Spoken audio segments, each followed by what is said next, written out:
नमस्कार, आप देख रहे हैं लाउड स्पीकर 90 FM और मैं हूं मनोरमा। मेरे साथ है बॉलीवुड सिंगर पारुल मिश्रा जी।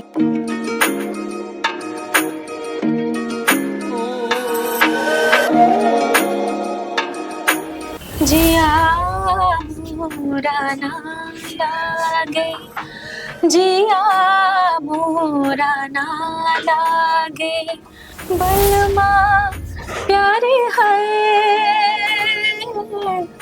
दिल जीत के हारे है। कभी ऐसा मौका लगा तो यहाँ का जो क्षेत्र का संगीत है उसको बहुत आगे लेके जाना है, उसके नए नए आयाम हैं जो लोगों तक पहुँचाने हैं। वो मेरी ज़िंदगी का पहला ब्रेक है, मेरी ज़िंदगी की बहुत मेमोरेबल चीज़ों में से एक। क्या रिएक्शन था ये जो मिला आपको? रिएक्शन सारे सबके ऐसे थे कि अरे ये कैसे हुआ। कि कोई भी चीज़ को जड़ से सीखना बहुत ज़रूरी है, तो फोकस सीखने पे ज़्यादा रखिए। और बाकी आज के समाज के साथ अगर कदम से कदम मिला के चलना है तो ये भी ज़रूरी है कि जो चल रहा है उसको ध्यान रख करके काम करें। मैम, बहुत बहुत स्वागत करती हूँ आपका और बहुत सारा थैंक्स भी देती हूँ कि आपने अपना कीमती समय हमें दिया। और बहुत सारी बातें हैं जो मैं चाहती हूँ कि हम भी जाने, हमारे दर्शक भी जाने। सबसे पहले मैं शुरुआत करना चाहूँगी, वैसे तो काफ़ी कुछ सोशल प्लेटफॉर्म पे है आपके बारे में, फिर भी मैं आपके मुँह से सुनना चाहूँगी कि शुरुआत कैसे हुई। शुरू से ये प्लान था कि हमें सिंगर ही बनना है या कुछ टर्निंग पॉइंट्स रहे? सबसे पहले तो थैंक यू सो मच। इस चैनल के ज़रिए मेरी बात लोगों तक पहुंचेगी। Thank you very much for inviting me just to talk here. And हाँ, आपका सवाल ये है कि टर्निंग पॉइंट, नहीं, मैं बहुत क्लियर थी कि मुझे सिंगर ही बनना, मुझे कुछ और आता नहीं। मैं गाना बचपन से गाना ही गाती आई हूँ और मुझे हमेशा से ऐसा लगता था कि ये मेरा क्लियर है कि मुझे गाना गाना है। बट हाँ, उसको सीख के प्रॉपर तरीके से सारी चीज़ें करके और आगे बढ़ना है। तो मेरी जो सबसे प्राइमरी लर्निंग है वो यहाँ गोरखपुर से हुई है, क्योंकि मैं 12th स्टैंडर्ड तक तो गोरखपुर में ही थी जी। तो मेरी प्राइमरी एजुकेशन यहीं की है और उसके बाद आगे मैंने म्यूज़िक से ही पढ़ाई की है, म्यूज़िक ऑनर्स किया है, graduation, post graduation and then MPhil. और पीएचडी से पहले मैं बॉम्बे पहुंच गई। तो फिलहाल I am living in Mumbai और बहुत सारी चीज़ें साथ में साथ चलती रहती हैं। तो कोई टर्निंग पॉइंट ऐसा करियर को लेकर के नहीं था। I was very clear that I have to do this whatever I am doing right now. शुरुआत कैसे हुई, मतलब कैसे ये लगा कि फोकस था कि ठीक है मेरा फैमिली में जो बताया, क्योंकि मुझे लगता है उस टाइम पे थोड़ा सा डिफिकल्ट था पेरेंट्स को या पेरेंट्स से सोसाइटी की, अरे बेटी को म्यूजिक के लिए बाहर क्यों भेज रहे हैं। सही बात है, पेरेंट्स का एक्चुअली सपोर्ट बहुत बड़ा सपोर्ट होता है और यही सपोर्ट की वजह से कभी सोचना नहीं पड़ा, सेकंड थॉट नहीं आया कि ये करना है या नहीं। प्रॉबेबली मैं छोटी थी, बचपन में पता नहीं था कि ये कितनी इम्पोर्टेंट चीज़ है टू डू। पर पापा वॉज वेरी फोकस्ड, उनको मेरे रियाज, मेरी हर चीज़ को लेकर के ही वॉज वेरी पर्टिकुलर। और मेरे गुरुजी, मुझे सबसे पहले जो श्री प्रकाश पांडे जी मुझे मिले, उनके साथ बहुत अच्छा संबंध था। मतलब मेरे एक्चुअली दादा स्वरूप थे वो, मेरे दादाजी जैसे कह सकते हैं। उनकी उम्र भी, जब मैं उनसे मिली थी देन ही वाज 70+। तो वो उन्होंने मुझे अपनी एकदम छोटी बच्ची, उनके घर में जो और बच्चे उनके साथ खेलते रहते और सीखते कैसे बड़ी हो गई पता ही नहीं चला। तो उनसे बहुत अच्छी शिक्षा मिली और पापा वाज वेरी फोकस्ड कि नहीं, तुमको म्यूजिक से ही आगे कुछ करना है। तो वो मेरी चीज़ों को लेकर के बड़े पर्टिकुलर थे। अच्छा, हमेशा से माइंड फोकस था कि हमें म्यूजिक में ही जाना है। हाँ। कभी फैमिली में कोई और भी जो संगीत से जुड़ा हुआ था या ये? हाँ, एक्चुअली मेरे जो मैटरनल फैमिली है वो सब लोग म्यूजिकली बहुत ज़्यादा इंक्लाइन थे, लेकिन पैटर्नल फैमिली में गॉड गिफ्टेड था। तो प्रोबेबली मुझे दोनों तरफ से थोड़ा म्यूजिक दोनों तरफ से आया। और क्योंकि मेरे मामा जी बहुत म्यूज़िक को लेकर के बहुत इंक्लाइन थे, तो उन्होंने बहुत फोर्स किया कि आप इसको सिखाइए, बहुत अच्छा करेगी, तुम नहीं सिखाओगे तो मुझे दे दो, मेरे पास बेटी नहीं है तो उसको सिखाना हो जाएगा। तो पापा कहीं ना कहीं डर के मारे कि नहीं यार, मैं अपनी बेटी को सिखा देता हूँ। तो मेरा फॉर्चुनेट ये रहा कि मैं जिनके पास गई, he was one of the best teacher इन गोरखपुर। तो मैं उनसे सीखना शुरू किया, तो उनके साथ एजुकेशन अच्छी रही। शुरुआती दौर बहुत अच्छा रहा, नींव बहुत अच्छी पड़ गई। एक्चुअली हम लोग जब अपने जीवन में आगे बढ़ जाते हैं उस काम को लेकर के, स्पेशली, तो हम लोग को समझ में नहीं आता है कि एक जो बहुत प्राइमरी लेवल पे है उसके लिए ये POV जानना कितना ज़रूरी है कि स्टार्ट कैसे होता है। हमें ऐसा लगता है कि ये तो घिसा पिटा है यार, इसमें क्या ही किसी को मिलेगा, बट जो लोग शुरुआत करना चाहते हैं उनके लिए ऐसे सवाल और ऐसे जवाब बहुत ज़रूरी है। बहुत प्रेरणा स्रोत बहुत प्रेरणा मिलती है उससे, क्योंकि आपको जब परिवार से बहुत सपोर्ट नहीं होता, या फिर यूं कह लीजिए परिवार का सपोर्ट है बट रास्ता क्या होना चाहिए वो पता नहीं होता है, तो वो रास्ता और वो मार्गदर्शन हो जाता है। तो ये हो सकता है कहीं किसी बात से कुछ किसी के लिए यूजफुल निकल के आ जाए, तो it's very needful to talk about all this. इसी साथ मेरे मन में ये भी बार बार आता है कि जैसे आप गोरखपुर से सीधे मुंबई शिफ्ट की, तो गोरखपुर अभी तो ठीक है, लड़कियां बहुत खुले सोच की हो चुकी है, फैमिली बहुत खुले सोच की हो चुकी है, बस उस समय हमारी बच्ची और वो सीधे मुंबई थोड़ा सा ऐसा शहर है, कहते हैं कि वो आपको एकदम संभाल लेता है, अपने में आप खो जाते हैं उसमें, तो थोड़ा सा पेरेंट्स का एक होता है कि अरे मेरी बच्ची वहाँ कैसे है। एक्चुअली मुझे initially I was very focused that I have to just move to Mumbai, but बहुत छोटी थी when I was thinking this. मुझे भी नहीं पता था कितना स्ट्रगलिंग हो सकता है। पेरेंट्स होने के नाते मम्मी पापा का कंसर्न भी बहुत राइट था कि एकदम से गोरखपुर से बॉम्बे जाना, और पापा वाज अ गवर्नमेंट एम्प्लॉय, तो वो छोड़ नहीं सकते थे अपनी जॉब। मम्मी के पास और भी रिस्पॉन्सिबिलिटीज थी, फैमिली थी। तो अब मुझे समझ में आता है, तब बहुत छोटे बच्चे थे तो बहुत सारी शिकायतें थी कि मम्मी देखो सुनिधि चौहान की तो पेरेंट्स उनके साथ हैं, आपने इतना सपोर्ट क्यों नहीं। लेकिन सबकी परिस्थितियां अलग होती हैं और सबकी जर्नी बहुत अलग होती है। तो मुझे ये बात अब इस उम्र में आके समझ में आती है कि पेरेंट्स के लिए एकदम क्विकली कुछ भी सोच लेना इट्स नॉट दैट ईजी। तो मेरे लिए अब मुझे बहुत ग्रेटफुलनेस होती है पेरेंट्स के लिए कि नहीं, उन्होंने जो भी किया मेरे लिए वो उस टाइम के हिसाब से बहुत सारे बच्चों में से, प्रोबेबली हजारों लाखों बच्चों में से बहुत कम बच्चों को वो अपॉर्चुनिटीज मिलती हैं। तो वो अपॉर्चुनिटी मुझे मेरे पेरेंट्स ने दी, मुझे बाहर पढ़ने दिया, और मैं सीधा गोरखपुर से बॉम्बे नहीं गई। गोरखपुर से पहले मैं दिल्ली पढ़ने गई। दिल्ली में मैंने ग्रेजुएशन किया, पोस्ट ग्रेजुएशन किया, इतनी कॉन्फिडेंट हो गई कि यस इंडिपेंडेंटली मैं अपने डिसीजंस ले सकती हूँ। Then I move to Bombay and it was very important. कितना मुश्किल है एक लड़की का एक बड़े शहर में जाके एडजस्ट करना, अपनी, और सबसे इम्पोर्टेंट कि अपनी चीज़ों पे फोकस्ड होना। जनरली आजकल के बच्चे मिसगाइड बहुत होते हैं।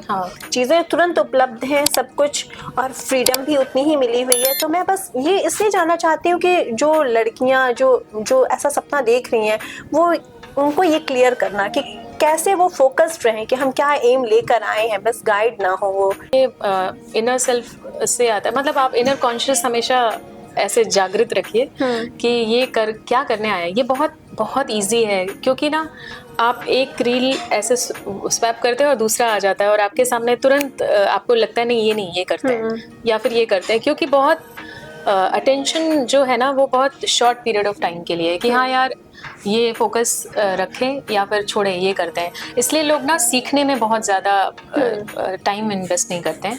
तो मेरा अभी मानना ये है, हमारे लिए भी ये अभी इस उम्र में ये कहना बहुत आसान है कि ये करो, बट इम्प्लीमेंटेशन बहुत रॉन्गली इंटरप्रेट की जाती है। तो मैं सच बताऊं तो ये चीज़ समझना कि कोई भी चीज़ को जड़ से सीखना बहुत ज़रूरी है। तो फोकस सीखने पे ज़्यादा रखिए, और बाकी आज के समाज के साथ अगर कदम से कदम मिला के चलना है तो ये भी ज़रूरी है कि जो चल रहा है उसको ध्यान रख करके काम करें, तो आप जल्दी पहुँचेंगे।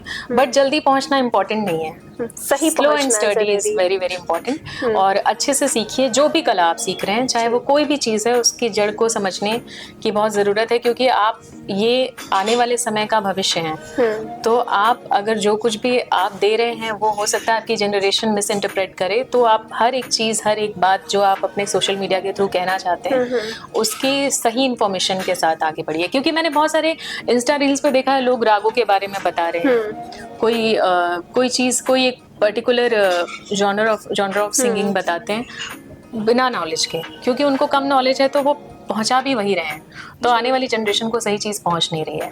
तो जो भी आप कहना चाहते हैं, जो भी आप करना चाहते हैं, उसको कायदे से कीजिए, शॉर्टकट मत लीजिए।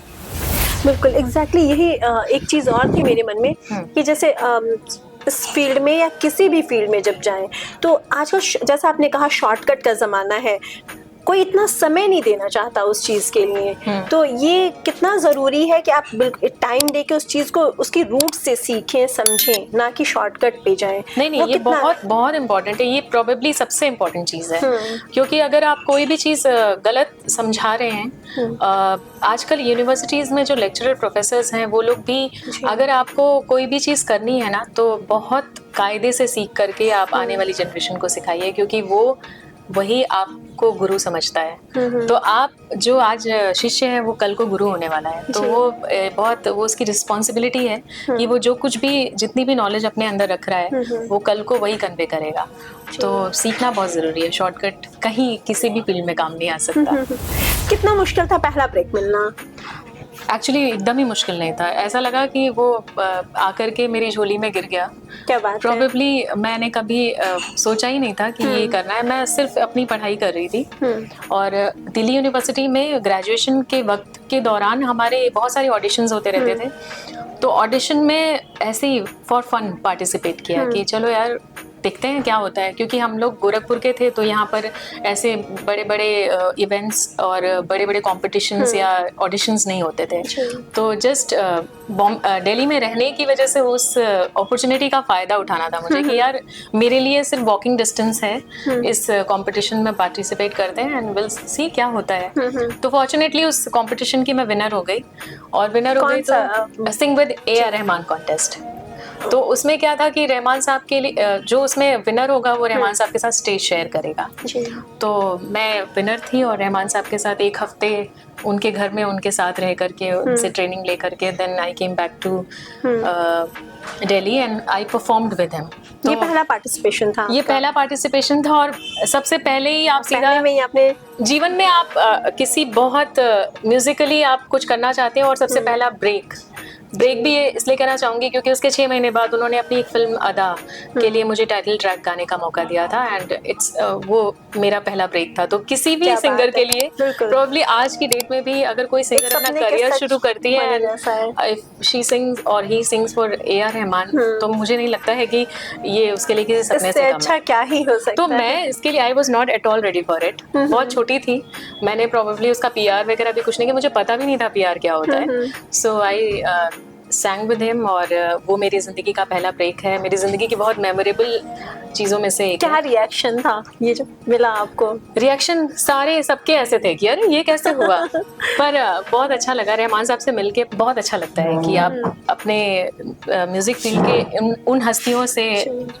वो हैं रूबरू होते रहते हैं जिनको आप सच में एडमायर करते हैं। अभी तो सफ़र लंबा है, बहुत कुछ करना है इस क्षेत्र में। जैसे अपने आप बाहर कितना भी नाम कमा लेते हैं, सब कुछ अच्छा है, पर अपने घर के लिए, अपने शहर के लिए करने की एक इच्छा हर इंसान के मन में होती है। तो कभी सोचा है कि हाँ हम ये अचीव कर लेंगे, फिर हम अपने शहर के लिए ये चीज़ करेंगे इस क्षेत्र में? मैं अपने शहर के लिए सच बताऊँ तो मैं ऐसा नहीं है कि बहुत कुछ कर लूँगी तो करना है।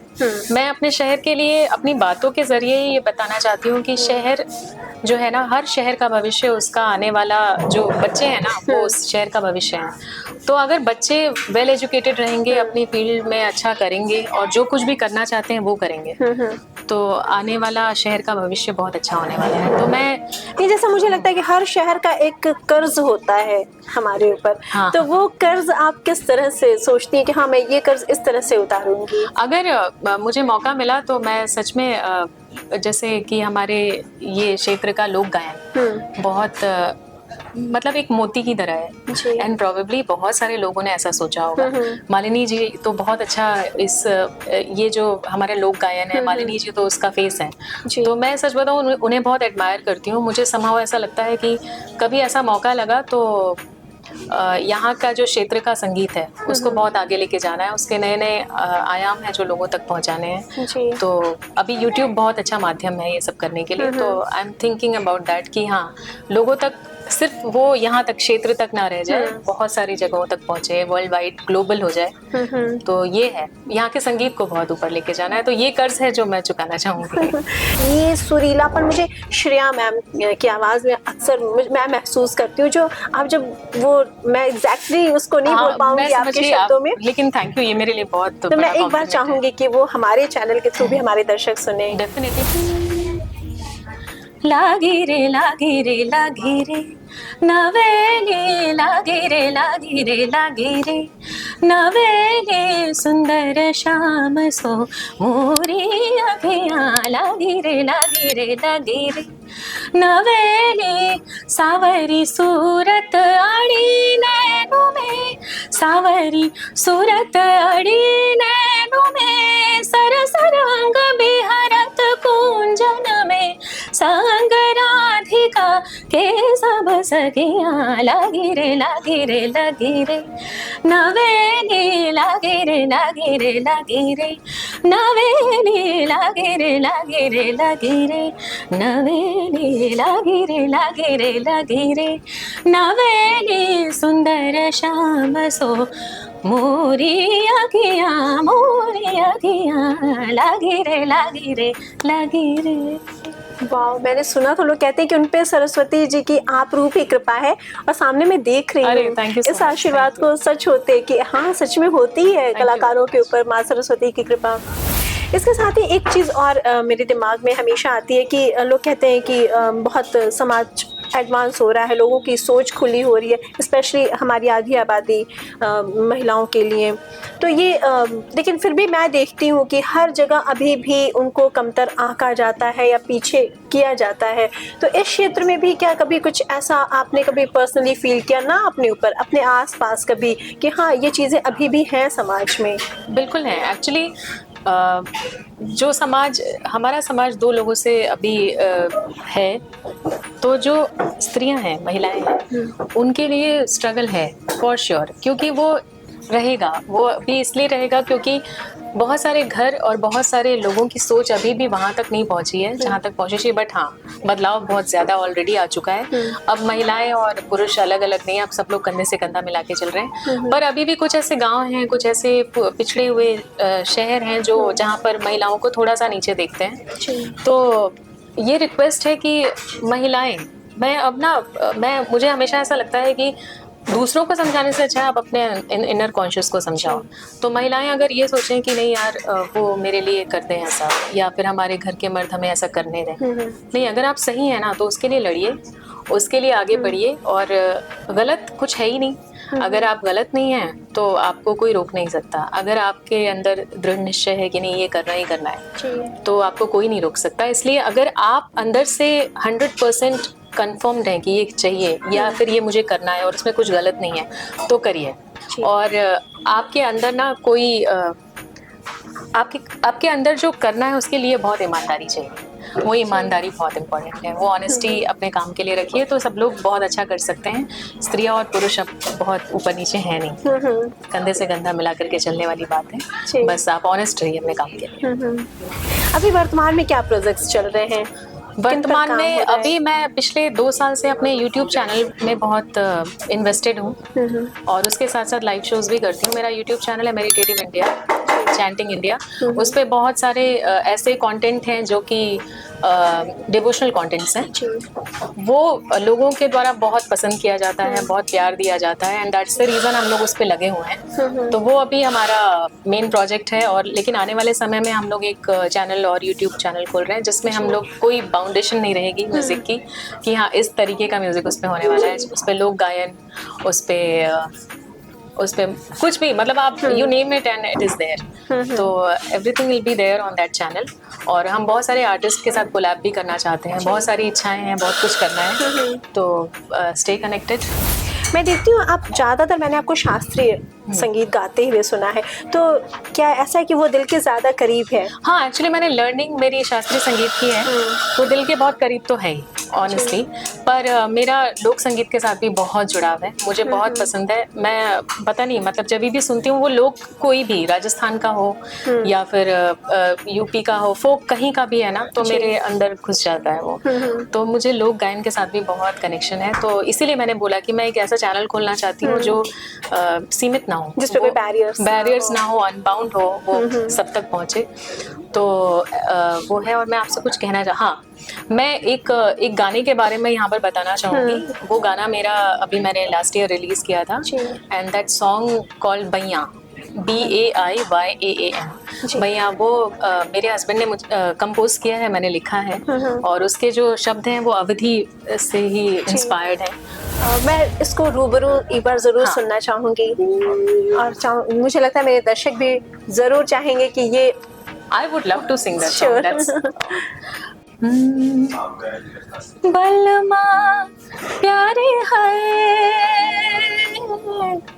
दिल जीत के हारे है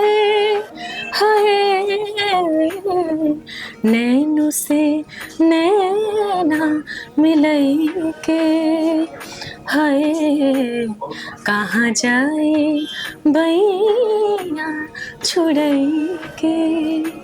पूरा गाना सुनने के लिए आप प्लीज जाइए बहुत YouTube चैनल पे सुंदर, सुनिए। सच में। अब ये 2 लाइन सुनने के बाद तो मुझे लगता है मैं पूरा ये गाना प्लीज सुनूंगी और इसकी ज़रूर। वीडियो भी बहुत अच्छी है। जितने भी लोग प्यार में थे, स्पेशल प्यार में तो पूरा जीवन इंसान रहता है, लेकिन वो जो आपका यंग एज वाला प्यार होता है, स्पेशली 90s वाला प्यार है, तो दे विल कनेक्ट मोर, क्योंकि वो गाना उसी से इंस्पायर्ड है। इसके साथ एक चीज़ और जानना चाहूँगी, जैसे जो सिंगर हैं, आप गाना गा रहे हैं, आप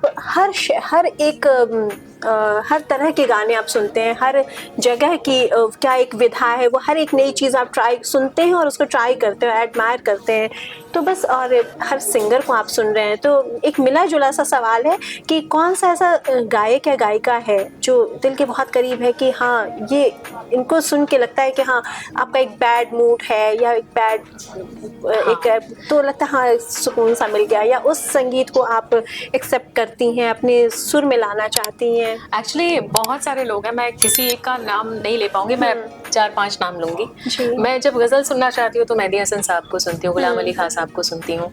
जब मेरा मन करता है एक ऐसा बढ़िया बॉलीवुड सुनने का जो कि दिल को छू जाए, तो अरिजीत सिंह को सुनती हूँ, और क्लासिकल सुनने का मन करता है तो कौशिकी चक्रवर्ती जी को सुनती हूँ। तो कोई बाउंडेशन यहाँ पे भी नहीं है, मैं यहाँ पे भी अनबाउंड हूँ, और कोई एक मेरा फेवरेट है ये बोल नहीं पाऊंगी। ये सब लोग कहीं ना कहीं किसी न किसी तरीके से इंस्पायर करते रहते हैं, और सब लोग ही मेरे फेवरेट हैं, जिन लोगों का मैंने नाम लिया, स्पेशली दोस्त। तो और बहुत सारे पुराने पाकिस्तान की बहुत अच्छी अच्छी गायिकाएं हैं, नूरजहां जी, और ठुमरी सुनना है तो निर्मला देवी जी, और बहुत सारे लोग हैं। एक्चुअली मैं बहुत सारे मैं कभी मेरे मूड के हिसाब से कभी कुछ स्विच होता रहता है, आज ये फेवरेट है, कल वो फेवरेट है, तो ऐसा है। बट जितने नाम मैंने लिए हैं वो मेरे ऑल टाइम फेवरेट्स हैं। जी, शास्त्रीय आप गाती हैं, सुनती हैं, बहुत एडमायर करती हैं, तो उसके बहुत सारे वो है, जैसे ठुमरी है ये, तो उसमें कुछ एक हो जाए। ठुमरी मैं सुना देती हूँ आपको। ठुमरी मेरी बहुत ही फेवरेट विधा भी है। मैंने एक एल्बम भी किया था, स्ट्रीट्स ऑफ बनारस जी, तो उस एल्बम में मैंने 6 ठुमरियाँ, कजरी, चैती सब डाली है। जिया मोरा ना लागे, जिया मोरा ना लागे, बैरी बलम बाहो, बैरी बलम बाहो, जिया मोरा ना लागे।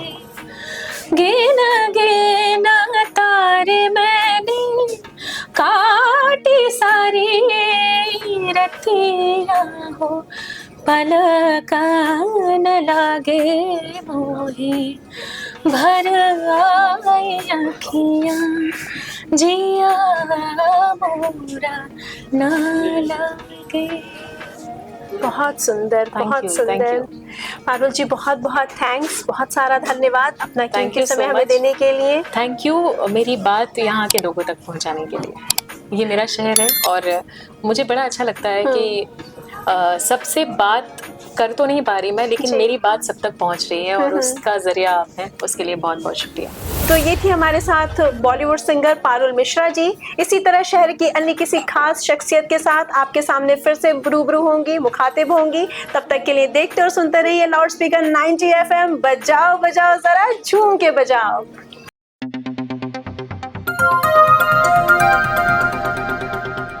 बजाओ जरा झूम के बजाओ, बजाओ बजाओ जरा झूम के बजाओ।